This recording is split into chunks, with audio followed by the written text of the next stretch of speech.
Arrivai in sala parto, in ospedale, arrivò il primario e mi disse: signora, 5 gennaio del 2015 lei oggi non può partorire. Perché? Stanno male? No, ho delle priorità in sala parto. Ah, per carità, dottore, facciamo il 6 gennaio. Dico: guardi, io vengo incontro a lei venga incontro a me. Il giorno della Befana la bambina non me la faccia nascere.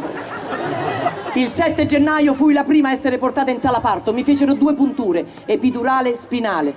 Mi sentivo leggera finalmente. Arrivò il chirurgo, tagliò, uscì per prima Carlotta, poi uscì Lorenzo. La preoccupazione di una mamma: stanno bene? Sì, stanno bene. Li portiamo in pediatria, li portano in pediatria per lavarli, per visitarli, e a me con la brandina mi misero a sinistra della sala operatoria e se ne andarono tutti e mi lasciarono sola.